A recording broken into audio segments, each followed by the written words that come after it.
మీరు పోయిన తర్వాత ఎట్టకు భగవంతుడు మిమ్మల్ని క్షమించడు. మీరు ఉండగానే మేము చూసుకున్నాం మీ సంగతి ఏంటో.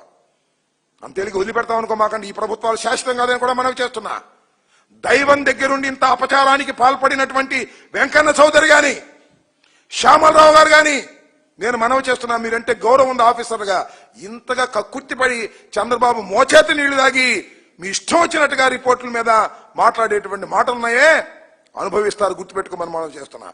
చంద్రబాబు శాశ్వతం కాదు, లోకేష్ శాశ్వతం కాదు, ఈ కూటమి ప్రభుత్వం శాశ్వతం కాదు. గుర్తుపెట్టుకోండి. ఆ వెంకటేశ్వర స్వామి ఈ కూటమి ప్రభుత్వాన్ని కూల్చి పారేస్తాడు. గుర్తుపెట్టుకోమని మనం చేస్తున్నా. గుండె రగిలి మాట్లాడుతున్నారు హిందూ ధర్మాన్ని తెలిసిన వాళ్ళు. పంది కొవ్వని, పశువుల కొవ్వని చెప్పి ప్రజలందరూ తినేశారని చెప్పేటటువంటి దుర్మార్గమైన ప్రచారాన్ని ఎవడు సహించడానికి సిద్ధంగా లేడు. నిజమైన హిందూ ధర్మాన్ని పాటించే వ్యక్తి మీ అంతం చూసేంత వరకు వదిలిపెట్టలేని మనం చేస్తున్నా. నిజంగా శ్రీ శ్రీ శ్రీ వెంకటేశ్వర స్వామి అత్యంత బలమైన వాడు, అద్భుత శక్తులు కలిగిన వాడు. ఆయన కను చూపుకు మీరు మాడి మషైపోవాల్సిందే.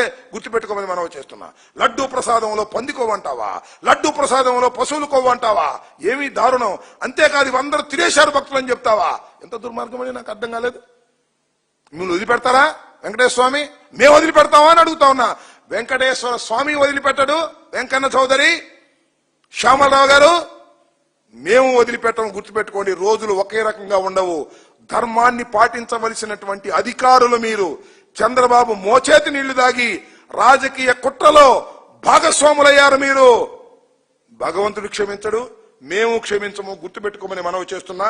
ఇలాంటి దుర్మార్గమైనటువంటి కార్యక్రమాలు చేసేటటువంటి పరిస్థితులకు ఇవాళ చంద్రబాబు నాయుడు గారి ప్రభుత్వం దిగజారిపోయింది.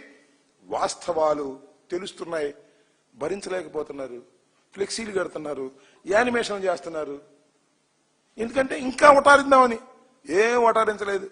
వాస్తవం తెలిసిపోతుంది. న్యూట్రల్స్ ఏం మాట్లాడుకుంటున్నారో ఒకసారి చూడండి మీరు. కానీ మీడియాని మేనేజ్ చేసి ఏదో విధంగా చేయాలనుకుంటున్నారు. మీ వల్ల కాదు.